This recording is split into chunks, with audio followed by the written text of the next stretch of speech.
बहुत पुराने जमाने की बात है। एक राजा था। उसके महल में एक बहुत सुंदर बाग था। बाग में तरह तरह के फूलों के पौधे और अनेक प्रकार के मीठे फलों के पेड़ थे। लेकिन इस बाग में सबसे आश्चर्यजनक जो चीज थी वह सेब का पेड़ था, जिसमें सोने का सेब लगता था। राजा ने इस पेड़ की देखभाल करने का खास इंतजाम कर रखा था। जब इसके फल पकते थे तो चौकीदार रात दिन पेड़ का पहरा दिया करते थे, ताकि कोई सोने का सेब चुरा कर न ले जा पाए। लेकिन एक दिन की बात है कि जब बाग में माली ने सोने के सेबों की गिनती करना शुरू किया तो उसमें से एक सेब गायब था। उसने दौड़कर राजा को खबर दी। राजा फौरन बाग में पहुंचा। उसे यह देखकर बड़ा आश्चर्य हुआ कि देखभाल का इतना पक्का इंतजाम होने पर भी एक सेब किसी ने कैसे चुरा लिया। उसने ऐलान किया कि जो कोई सोने के सेब को चुराने वाले चोर का पता लगाएगा उसे इनाम दिया जाएगा। इस पर सबसे बड़े राजकुमार ने कहा राजा से कि मैं रात में वहां पहरा दूंगा और चोर को पकड़ने की कोशिश करूंगा। राजा ने उसको यह करने की इजाजत दे दी। बड़ा राजकुमार रात में पहरा देने लगा, लेकिन 2 घंटे बाद ही उसकी आंख लग गई और वह सो गया। सुबह उठकर जब उसने सेबों को गिना तो वह देखकर चकित हो गया कि रात भर में एक और सेब गायब हो गया था। इसके बाद दूसरी रात को मंझले राजकुमार ने पहरा देने का काम संभाला। उसे भी नींद आ गई और तीसरा सेब भी चोरी हो गया। राजा बहुत चिंतित था। दरबारियों की भी समझ में कुछ नहीं आ रहा था कि क्या किया जाए। सब लोग उदास बैठे थे कि इतने में सबसे छोटा राजकुमार आया और उसने कहा कि आज की रात मैं पहरा दूंगा और चोर को पकड़ूंगा। राजा इस राजकुमार से खुश नहीं रहता था। वह उसे मूर्ख भी मानता था। उसने उसे डांटते हुए कहा, तुम क्या समझते हो? क्या तुम्हें इसमें सफलता मिलेगी? तुमसे बड़े और तुमसे ज्यादा समझदार दोनों राजकुमार इस काम में असफल हो चुके हैं। तुम जाओ अपना काम करो। लेकिन छोटा राजकुमार नहीं माना। उसने राजा से प्रार्थना की कि उसे एक मौका जरूर दिया जाए। अंत में राजा राजी हो गया। राजकुमार रात में पहरा देने लगा। उसने तय किया कि वह किसी भी हालत में नहीं सोएगा और चोर को जरूर पकड़ेगा। जब आधी रात हुई और 12 बजे का आखिरी घंटा बजा तो राजकुमार ने देखा कि एक सुंदर सोने की चिड़िया कहीं से उड़ती हुई आई और सेब के पेड़ पर बैठ गई। उसने देखते देखते सोने का एक सेब तोड़कर अपनी चोंच में पकड़ लिया। राजकुमार ने फौरन निशाना साधकर तीर चला दिया, लेकिन तीर चिड़िया को नहीं लगा और वह पंख फड़फड़ाकर उड़ गई। हाँ, इतना अवश्य हुआ कि उसका एक सुंदर सुनहरा पंख टूटकर जमीन पर गिर गया।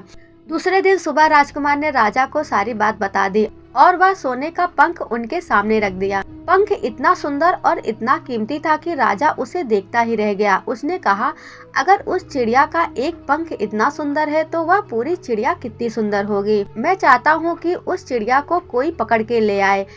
सबसे पहले बड़ा राजकुमार इस काम के लिए रवाना हुआ। चलते चलते वह एक जंगल में पहुंचा। वहां उसने एक लोमड़ी को एक पेड़ के नीचे आराम करते हुए देखा। राजकुमार ने मौका देखकर तीर अपने धनुष पर चढ़ा लिया। वह तीर छोड़ने ही जा रहा था कि लोमड़ी ने चिल्लाकर कहा, राजकुमार मुझे मत मारो। मुझे पता है कि तुम सोने की चिड़िया की खोज में निकले हो। तुम मेरी राय मानो तो तुम्हारा काम जल्द ही पूरा हो जाएगा। तुम इसी रास्ते से सीधे चले जाओ। शाम होने पर तुम एक गांव में पहुंच जाओगे। वहां तुम्हें आमने सामने 2 सराय मिलेंगी। एक सराय खूब सजी सजाई और सुंदर सी होगी, लेकिन तुम उसमें मत ठहरना। तुम उसके सामने वाली दूसरी सराय में ठहरना, जो बहुत मामूली और देखने में भी भद्दी सी होगी। ऐसा करने पर तुम्हारा काम आसानी से पूरा हो जाएगा। लोमड़ी का बात सुनकर राजकुमार को हंसी आ गई। उसने डांटकर कहा, भाग जा यहाँ से। मुझे तुम्हारी सलाह की जरूरत नहीं है। यह कहकर उसने तीर छोड़ दिया, लेकिन लोमड़ी बहुत चालाक थी। वह बचकर निकल भागी। राजकुमार आगे चलता गया। शाम को जब वह एक गांव में पहुंचा तो उसने देखा कि वहाँ सड़क के किनारे सचमुच 2 सराय थी। उनमें से एक सराय खूब सजी सजाई थी और उसके अंदर से लोगों के नाचने गाने की आवाजें आ रही थी। दूसरी सराय भद्दी सी थी और वहां अंधेरा घिरा हुआ था। राजकुमार सजी सजाई सराय में ठहर गया। थोड़ी देर में वह भूल गया कि वह असल में सोने की चिड़िया की खोज में निकला था। उधर जब काफी समय बीत गया और बड़ा राजकुमार नहीं लौटा तो मंझला राजकुमार सोने की चिड़िया की खोज में चल पड़ा। वह भी उसी तरह चलते चलते जंगल में पहुंचा तो वही लोमड़ी उसे भी मिली। इस राजकुमार ने भी लोमड़ी की बात पर कोई ध्यान नहीं दिया। जब वह शाम को उस गांव में पहुंचा तो बड़े राजकुमार की तरह सजी सजाए सराय में ठहरा। वहां के नाच रंग में मस्त होकर वह भी अपना काम भूल गया। यहाँ तक कि उसे घर लौटने की भी सुध न रही। अंत में सबसे छोटे राजकुमार ने राजा से कहा कि मैं सोने की चिड़िया की खोज में जाऊंगा। राजा को विश्वास था कि जब उससे बड़े दोनों राजकुमार इस काम में सफल नहीं हुए तो इसे और भी सफलता नहीं मिलेगी, लेकिन उसके जिद करने पर राजा ने उसे इजाजत दे दी। छोटा राजकुमार तैयार होकर सोने की चिड़िया की खोज में निकल पड़ा। जंगल में उसे भी लोमड़ी मिली। राजकुमार ने लोमड़ी की बात को ध्यान से सुना और लोमड़ी से कहा, ठीक है, तुम जैसा कह रही हो मैं वैसा ही करूँगा। अब तुम जाओ, मैं तुम्हें नहीं मारूंगा। इस पर लोमड़ी खुश होकर बोली, तुम सबसे अच्छे लड़के मालूम होते हो। तुमने मेरी बात का मजाक नहीं उड़ाया और मुझ पर तीर नहीं चलाया। मैं तुमसे खुश हूँ और तुम्हारी मदद करूँगी। आओ तुम मेरी पूंछ पर बैठ जाओ, मैं तुम्हें उस सराय तक पहुंचा देती हूँ। देखते देखते लोमड़ी की पूंछ काफी बड़ी हो गई और राजकुमार उस पर बैठ गया। उसके बैठते ही लोमड़ी हवा में उड़ने लगी और थोड़ी ही देर में मैदानों और पहाड़ों को पार करके उसी गांव में पहुंच गई। राजकुमार ने उसकी सलाह को मानकर छोटी और पुरानी सराय में ही डेरा डाल दिया। वह दूसरी सजी सजाए सराय से दूर ही रहा। दूसरे दिन सुबह उठकर जब वह आगे बढ़ा तो कुछ दूर चलने पर उसे वह लोमड़ी फिर से रास्ते में मिल गई। लोमड़ी ने उससे कहा, अब मैं तुम्हें बताती हूँ कि आगे तुम्हें क्या करना चाहिए। तुम सीधे चलो। आगे चलने पर तुम्हें एक बहुत बड़ा किला मिलेगा जिस पर सिपाही लोग पहरा दे रहे होंगे। तुम सिपाहियों से डरना मत और सीधे अंदर चले जाना, क्योंकि वे इस समय सो रहे होंगे। तुम बेधड़क होकर किले में घुसते चले जाना और उनके कमरों को पार करते हुए उस जगह पहुंच जाना जहां लकड़ी के एक मामूली से पिंजरे में सोने की चिड़िया बंद है। तुम चिड़िया को पिंजरे सहित उठाकर किले से बाहर ले आना, लेकिन एक बात याद रखना, चिड़िया के पिंजरे के पास ही एक बहुत सुंदर सा सोने का पिंजरा भी रखा होगा। तुम भूलकर भी चिड़िया को उस पिंजरे में मत रखना। अगर तुम उसे लकड़ी के पिंजरे में से निकालकर सोने के पिंजरे में रखने की कोशिश करोगे तो बाद में पछताओगे। यह कहकर लोमड़ी ने राजकुमार को फिर से अपनी पूंछ पर बिठाया और थोड़ी ही देर में उसको किले के पास पहुंचा दिया। राजकुमार किले के पास जाकर देखा कि सचमुच उसके पहरेदार सो रहे थे। वह बिना डरे सीधा महल में घुस गया और थोड़ी ही देर बाद वह उस कमरे में पहुंचा जहां सोने की चिड़िया एक पिंजरे में बैठी हुई थी। पिंजरे के पास ही सोने के 3 सेब भी पड़े हुए थे। इन सेबों को देखकर राजकुमार ने फौरन पहचान लिया कि ये सेब उसके पिता के बाग के ही थे। सोने की चिड़िया इतनी सुंदर थी कि राजकुमार उसको देखता ही रह गया। वह उसको उठाकर लाने ही वाला था कि उसकी नज़र पास ही पड़े एक सुंदर से पिंजरे पर पड़ी। वह पिंजरा बहुत सुंदर था और उसमें तरह तरह के कीमती पत्थर जड़े हुए थे। सोने की चिड़िया के लिए वही पिंजरा ठीक मालूम पड़ता था। राजकुमार लोमड़ी की बात भूल गया और उसने सोने की चिड़िया को लकड़ी के पिंजरे से निकालकर सोने के पिंजरे में बंद कर दिया। लेकिन नए पिंजरे में आते ही चिड़िया ने खूब जोर जोर से शोर मचाना शुरू कर दिया। राजकुमार पिंजरे को उठाकर कमरे से बाहर भी नहीं निकल पाया था कि बहुत से सिपाही कमरे में घुस आए और उन्होंने राजकुमार को पकड़ लिया। अब राजकुमार को अपनी भूल का पता चला। उसे याद आया कि लोमड़ी ने उससे क्या कहा था, लेकिन अब क्या हो सकता था। सिपाही उसे खींचते हुए राजा के दरबार में ले गए। राजा के पूछने पर राजकुमार ने सारी बात कह सुनाई। राजा बोला, तुम मेरे महल में चोरी करने के लिए घुसे थे। मैं तुमको माफ नहीं कर सकता। तुम्हें फांसी की सजा दी जाएगी, लेकिन मैं तुम्हें एक मौका देता हूँ। अगर तुम मेरे लिए सोने का घोड़ा ला दो तो मैं न सिर्फ तुम्हें छोड़ दूंगा बल्कि सोने की चिड़िया भी तुमको दे दूंगा। राजकुमार को अपनी जान बचाने के लिए राजा की शर्त माननी पड़ी। अब वह सोने के घोड़े की तलाश में निकल पड़ा। किले के बाहर जाने पर उसने देखा कि लोमड़ी उसका इंतजार कर रही है। उसने लोमड़ी को सारी बातें बताई। लोमड़ी ने निराश होते हुए कहा, मैं अब तुम्हारी कोई मदद नहीं करूंगी। तुमने मेरे कहने के अनुसार नहीं किया। मैंने जिस तरह से कहा था, अगर तुम उस तरह से काम करते तो इस मुसीबत में नहीं फंसते और सोने की चिड़िया तुम्हें मिल जाती। राजकुमार बोला, इस बार मुझे माफ कर दो, मुझसे गलती हो गई। मेरा काम तुम्हारी सहायता के बिना नहीं चलेगा। मुझे राजा ने सोने का घोड़ा लाने के लिए कहा है, वरना वह मुझे फांसी चढ़ा देगा। लोमड़ी ने कहा, खैर मैं तुम्हें माफ करती हूँ। अब तुम ऐसा करो कि मेरी पूंछ पर बैठकर सीधे चले चलो। कुछ दूर जाने पर तुम्हें एक दूसरा किला मिलेगा। उसी किले के घुड़साल में तुम्हें सोने का घोड़ा बंधा हुआ मिलेगा। महल के नौकर चाकर सब सो रहे होंगे। तुम चुपचाप जाना और घोड़े को खोल देना, लेकिन एक बात याद रखना, वहाँ घोड़े के पास ही घोड़े पर कसने के लिए 2 जीनें रखी होगी। उसमें से एक तो पुरानी चमड़ी की जीन होगी और दूसरी सोने की जीन होगी। तुम सोने की जीन को छूना भी मत और उस घोड़े पर पुरानी चमड़ी की जीन को कसकर सवार हो जाना। उसे दौड़ाते हुए किले के बाहर लेकर चले आना। राजकुमार ने वादा किया कि वह ठीक ठीक वैसा ही करेगा। लोमड़ी ने उसको अपनी पूंछ पर बैठाया और कुछ ही देर में वह उसे लेकर किले के पास पहुंची। किले के पास पहुंचते ही लोमड़ी ने उसे नीचे उतार दिया। फिर वहां से वह चली गई। राजकुमार सीधा फाटक से किले में घुस गया। अंदर जाकर उसने देखा कि वहां के सभी नौकर चाकर सो रहे थे। थोड़ी ही देर में वह किले की घुड़साल में जा पहुंचा। वहां एक बहुत सुंदर सुनहरा घोड़ा बंधा हुआ था। राजकुमार ने पास जाकर देखा कि वह घोड़ा सचमुच सोने का था। ऐसा सुंदर घोड़ा उसने अपने सपने में भी नहीं देखा था। उसने आगे बढ़कर घोड़े को खोल दिया। जब वह बाहर निकलने लगा तो उसकी नज़र एक कोने में पड़ी हुई सोने की जीन पर पड़ी। यह जीन बहुत ही सुंदर थी और उसमें हीरे मोती जड़े थे। उसके पास ही एक फटी पुरानी चमड़ी की जीन पड़ी हुई थी। इतने सुंदर घोड़े पर पुराने चमड़े के जीन को कसना राजकुमार को अच्छा नहीं लगा। उसने सोने की जीन उठा ली और घोड़े पर कसना शुरू कर दिया। इतने में घोड़ा जोर से हिनहिना उठा। किले के नौकर चाकर जाग गए। थोड़ी ही देर में राजकुमार पकड़ लिया गया। राजकुमार को सिपाहियों ने हाथ बांधकर अपने राजा के सामने पेश किया। राजा ने सारी बातें सुनकर कहा, तुमने मेरे घोड़े को चुराने की कोशिश की है, इसलिए तुम्हें फांसी की सजा दी जाएगी। लेकिन अगर तुम मेरा एक काम कर दो तो मैं तुम्हें छोड़ सकता हूँ। यहाँ से कुछ ही दूर एक सोने का महल है और उसमें बहुत सुंदर राजकुमारी रहती है। अगर तुम अपनी जान बचाना चाहते हो तो उस राजकुमारी को मेरे पास ले आओ। तुम्हें इनाम में मैं यह सोने का घोड़ा दे दूंगा। बेचारा राजकुमार वह फिर से एक नई मुसीबत में फंस गया। उसे मजबूर होकर राजा की शर्त माननी पड़ी। अब वह सोने के महल की खोज में निकल पड़ा। कुछ दूर चलने पर फिर उसे वही लोमड़ी मिली। पता नहीं कैसे लोमड़ी को सारी बातें मालूम हो गई थी। वह बोली, देखो तुमने इस बार भी मेरी बात नहीं मानी। मेरी बात मान जाते तो यह नई मुसीबत तुम्हारे गले नहीं पड़ती। खैर मुझे तुम पर दया आ रही है, मैं तुम्हारी मदद करूंगी। चलो मैं तुमको सोने के महल के पास पहुंचा देती हूँ। तुम महल के बाहर ही कहीं पीछे छिपे रहना। जब महल से शाम को राजकुमारी तालाब में नहाने के लिए बाहर आए तो तुम आगे बढ़कर उसका हाथ पकड़ लेना। जैसे ही तुम उसको छुओगे राजकुमारी तुम्हारे साथ आने के लिए राजी हो जाएगी। लेकिन एक बात याद रखना, तुम उसको वहां से अपने साथ ले आना। उसे वापस महल में मत जाने देना। वह तुमसे कहेगी कि मैं अभी अपने माता पिता से मिलकर आती हूँ, लेकिन तुम उसकी बातों में मत आना, वरना फिर मुसीबत में फंस जाओगे। यह कहकर लोमड़ी ने फिर से अपनी पूंछ फैला दी और राजकुमार उस पर बैठ गया। देखते ही देखते लोमड़ी हवा में उड़ती हुई कुछ ही देर बाद सोने के महल के पास पहुंची।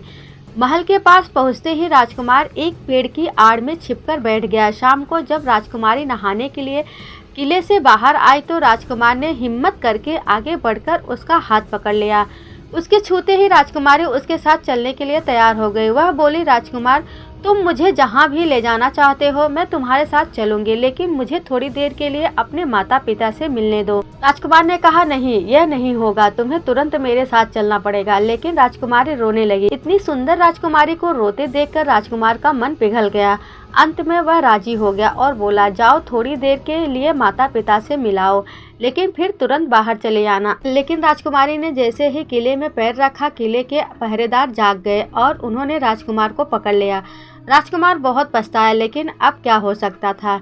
सिपाहियों ने उसे अपने राजा के सामने पेश किया। राजा बहुत निराश था। उसने उसी वक्त हुक्म दिया, इस राजकुमार को फौरन फांसी पर चढ़ा दिया जाए।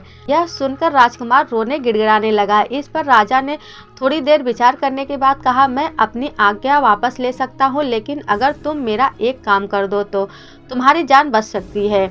हमारे किले के ठीक सामने यह जो बड़ा पहाड़ है उसके कारण हमारे किले की सुंदरता नष्ट हो गई है। अगर तुम 8 दिन में इस पहाड़ को खोदकर साफ कर दो तो हम तुम्हें क्षमा कर देंगे और राजकुमारी का विवाह तुम्हारे साथ कर देंगे। राजकुमार किले के बाहर आकर पहाड़ को खोदने लगता है। उसके हाथ में एक छोटी सी कुदाली थी। उसके समझ में नहीं आ रहा था कि इतना बड़ा पहाड़ 8 दिन में वह कैसे खोद सकेगा। फिर भी उसे अपनी जान तो बचानी ही थी, इसलिए वह पहाड़ खोदने लगा। धीरे धीरे 7 दिन बीत गए। इतने दिन तक लगातार खोदने पर भी पहाड़ का सिर्फ एक कोना ही खोद सका। वह दुखी होकर बैठ गया। उसे अब अपने पर बहुत क्रोध आ रहा था। वह मन में ही कहने लगा कि अगर मैंने लोमड़ी की बात मान ली होती तो कितना अच्छा होता। लोमड़ी ने मुझको हर बार ठीक सलाह दी और मैं हर बार उसका कहना न मानकर नई से नई मुसीबत में फंस जाता हूँ। राजकुमार इस तरह सिर झुकाए बैठा था कि अचानक उसे अपने पैरों के पास लोमड़ी की पूंछ हिलती दिखाई दी। उसने नजर उठाकर देखा, सचमुच वही लोमड़ी खड़ी थी। लोमड़ी ने मुस्कुराते हुए कहा, क्यों, क्या हाल है? इस बार तो तुम्हारी मदद करने की मेरी जरा भी इच्छा नहीं थी, लेकिन मैं 7 दिन से तुमको पहाड़ खोदते हुए देख रही हूँ। मुझे दया आ गई और मैं तुम्हारी मदद के लिए चली आई। जाओ, तुम बहुत थक गए हो, सो जाओ, मैं थोड़ी ही देर में तुम्हारा काम पूरा कर दूंगी। इस बार राजकुमार ने तय कर लिया था कि अब वह लोमड़ी जिस तरह कहेगी वह उसी तरह ही करेगा। वह चुपचाप उठकर एक तरफ सोने चला गया। थोड़ी ही देर में उसे नींद आ गई। सुबह जब वह सोकर उठा तो उसे अपनी आंखों पर विश्वास नहीं हो रहा था। वहाँ कहीं भी पहाड़ का नामो निशान नहीं था और महल का सुंदर दृश्य दिखाई दे रहा था। राजकुमार सीधा राजा के पास पहुंचा। राजा उसके काम पर बहुत खुश था। उसने तुरंत अपने वादे के अनुसार राजकुमारी के साथ उसका विवाह करवा दिया। जब राजकुमार उस सुंदर राजकुमारी के साथ कुछ दूर चला तो उसे रास्ते में फिर वही लोमड़ी मिली। लोमड़ी बोली, बधाई हो राजकुमार, राजकुमारी के साथ तुम्हें देखकर मुझे बड़ी खुशी हो रही है, लेकिन अब तुम्हें सोने का घोड़ा और सोने की चिड़िया भी प्राप्त करनी चाहिए, क्योंकि वे दोनों चीजें तुम्हारे ही लायक है और तुम उन्हें आसानी से प्राप्त कर सकते हो। राजकुमार बोला, लेकिन भला मुझे सोने का घोड़ा और सोने की चिड़िया कैसे मिल सकती है? मैं तो इस राजकुमारी को भी उस राजा के लिए ले जा रहा हूँ। लोमड़ी ने कहा, नहीं, तुम ऐसा काम कभी मत करना। इस राजकुमारी के साथ तुम्हारा विवाह हुआ है और यह अब तुम्हारी पत्नी है। अगर तुम मेरे कहने के अनुसार काम करो तो तुम्हें सोने का घोड़ा और सोने की चिड़िया भी मिल सकती है। तुम पहले इस राजकुमारी को लेकर सोने के घोड़े वाले राजा के पास जाओ। राजा खुश होकर तुमको सोने का घोड़ा दे देगा। तुम घोड़े पर सवार हो जाना और सवार होकर सबसे विदा लेना। राजकुमारी से तुम सबसे बाद में विदा लेना। जैसे ही तुम राजकुमारी के पास पहुंचो, तुम उसका हाथ पकड़कर घोड़े के ऊपर खींच लेना और घोड़े को दौड़ा लेना। सोने का घोड़ा इतना तेज दौड़ता है कि दुनिया का तेज से तेज घोड़ा भी उसकी बराबरी नहीं कर सकता। जाओ, तुम पहले इतना काम पूरा करो, इसके बाद आगे का काम मैं तुम्हें बाद में बताऊंगी। मैं तुम्हें वहाँ रास्ते में मिलूंगी। राजकुमार ने ठीक वैसा ही किया जैसा लोमड़ी ने उससे कहा था। जब सोने के घोड़े वाले राजा ने खुश होकर उसे इनाम में सोने का घोड़ा दिया तो राजकुमार उस पर सवार हो गया और उससे विदा लेने लगा। अंत में वह राजकुमारी को उठाकर घोड़े को तेजी से दौड़ाता हुआ किले से बाहर दूर निकल गया। रास्ते में एक पेड़ के नीचे लोमड़ी उसका इंतजार कर रही थी। उसे देखकर लोमड़ी बोली, शाबाश, अब तुम सोने की चिड़िया भी प्राप्त कर लो। जब तुम सोने की चिड़िया वाले राजा के पास पहुंचोगे तो वह इस घोड़े को देखकर बहुत खुश होगा। तुम उससे कहना कि पहले सोने की चिड़िया का पिंजरा मेरे हाथ में दे दो, तब मैं यह घोड़ा तुमको दूंगा। जब वह पिंजरा तुम्हारे पास ले आए तो तुम पिंजरा उसके हाथ से छीन लेना और घोड़े को दौड़ा देना। बस ऐसे चिड़िया तुमको मिल जाएगी और कोई तुम्हें पकड़ भी नहीं पाएगा। इस बार भी राजकुमार ने ठीक वैसा ही किया। वह राजकुमारी के साथ ही घोड़े पर बैठा रहा और जब राजा ने उसके हाथ में सोने की चिड़िया का पिंजरा दिया तो उसने देखते देखते एड़ मार दी और सोने का घोड़ा हवा में बातें करने लगा।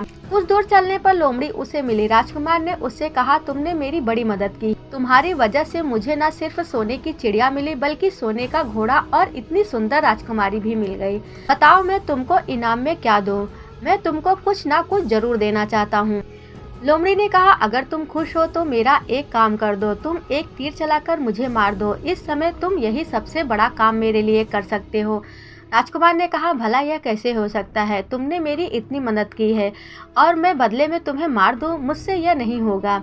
यह सुनकर लोमड़ी बड़ी दुखी हुई और बोली, अगर तुम मेरा यह काम नहीं कर सकते हो तो फिर ठीक है, जाओ, लेकिन मैं तुम्हारी भलाई के लिए ही कह रही हूँ कि तुम 2 बातें जरूर याद रखना। एक तो तुम किसी कुएं की दीवार पर मत बैठना और दूसरे, तुम ऐसे लोगों के लिए धन मत खर्च करना जिन्हें फांसी मिलने वाली हो।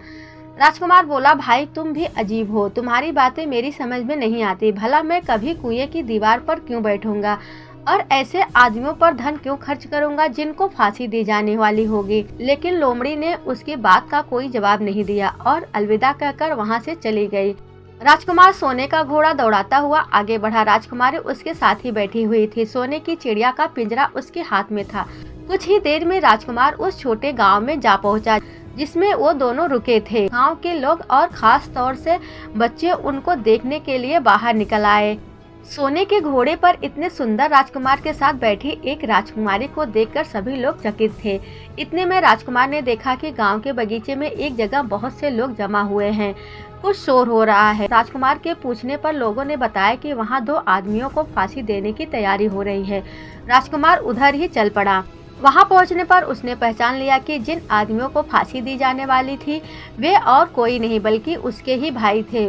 वे लोग तब से उसी सजे सजाई सराय में रह रहे थे और तरह तरह के बुरे काम कर रहे थे। वे जुआ भी खेलते थे और जुए में बहुत सा धन हार चुके थे। उन्होंने लोगों से बहुत सा रुपया भी उधार ले लिया था।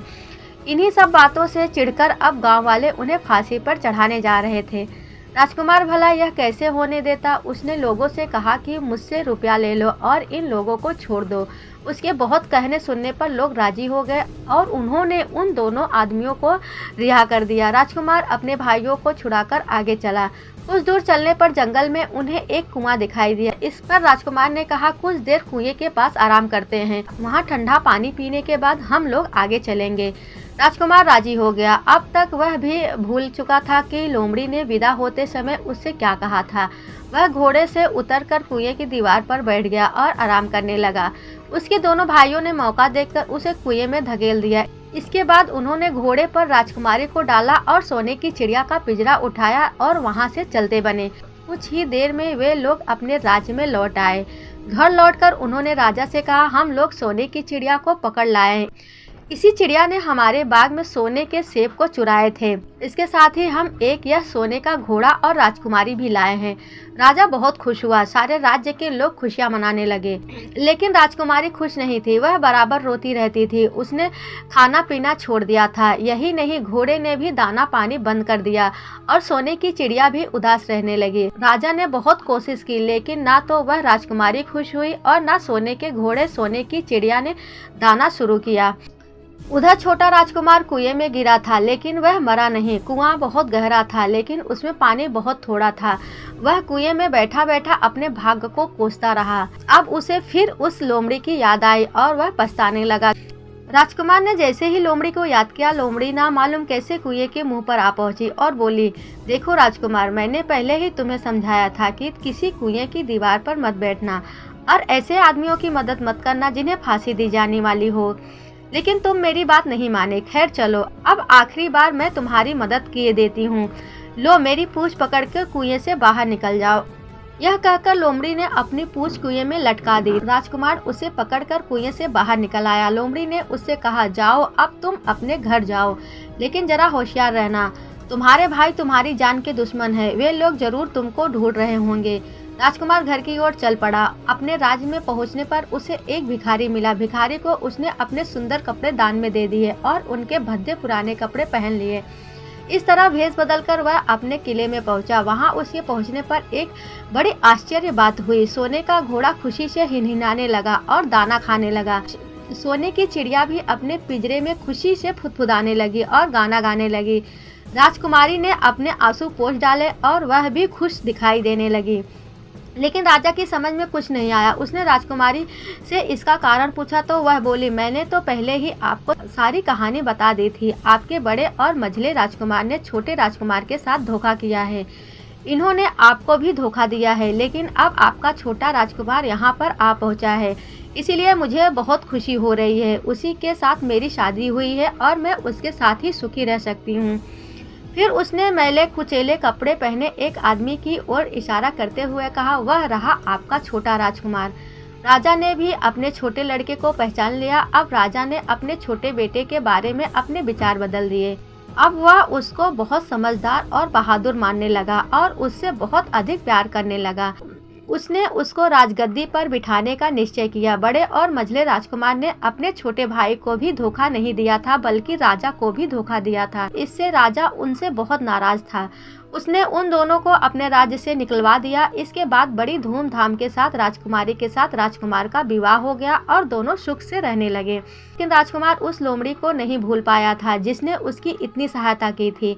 एक दिन समय निकालकर वह जंगल में उस लोमड़ी की खोज में निकला। बहुत ढूंढने के बाद एक पेड़ के खोखले भाग में उसने उस लोमड़ी को चुपचाप बैठे हुए देखा। लोमड़ी बहुत उदास थी और पहले से बहुत ज्यादा दुबली भी हो गई थी। राजकुमार को देखते ही लोमड़ी ने उसे पहचान लिया और कहा, आह कहो राजकुमार, आज इधर कैसे भूल आए। राजकुमार ने कहा, मैं आज तुम्हें ही ढूंढने के लिए आया हूँ। चलो मेरे बाग में आराम से रहना, वहाँ तुम्हें किसी बात की तकलीफ नहीं होगी। यहाँ तो जंगल में तुम्हें खाने पीने की तकलीफ होती होगी और जंगली जानवरों और शिकारियों का डर भी बना रहता होगा। लोमड़ी ने कहा, नहीं राजकुमार, मैं यहाँ ठीक हूँ और भला अब तुम्हें मेरे दुख से क्या लेना देना। तुम्हारा काम तो निकल गया, अब तुम सुख से अपने राज्य में रहो। राजकुमार बोला, नहीं, तुमने मेरा बड़ा उपकार किया है, मैं तुम्हें इनाम देना चाहता हूँ और अपने साथ ही रखना चाहता हूँ। राजकुमारी भी बहुत खुश होगी, वह भी तुमसे मिलना चाहती है। लोमड़ी बोले, अगर तुम सचमुच मुझे इनाम देना चाहते हो तो मेरा एक काम कर दो। मैंने तुमसे पहले भी कहा था कि तुम तीर चलाकर मुझे मार दो, इसी से मेरा लाभ होगा। असल में एक जादूगर ने मुझ पर जादू कर रखा है। मैं लोमड़ी नहीं हूँ, मुझे उसके जादू के प्रभाव से लोमड़ी के रूप में रहना पड़ रहा है। मैं तो उसी देश का राजकुमार हूँ जहाँ की राजकुमारी से तुम्हारा विवाह हुआ है। असल में वह राजकुमारी मेरी छोटी बहन है। अगर तुम तीर चलाकर मुझे मार दोगे तो इस जादू से मुझे मुक्ति मिल जाएगी और फिर मैं अपने देश लौट जाऊँगा। राजकुमार को यह सुनकर बड़ा आश्चर्य हुआ। उसने फौरन अपने धनुष पर तीर चढ़ाया और लोमड़ी की ओर छोड़ दिया। तीर के लगते ही लोमड़ी मर गई और उसमें एक सुंदर सा राजकुमार निकल आया। फिर दोनों राजकुमार आपस में गले मिले। इसके बाद दोनों राजकुमार वापस महल में लौट आए। वहाँ राजकुमारी अपने भाई से मिलकर बहुत खुश हुई और सब खुशी खुशी रहने लगे।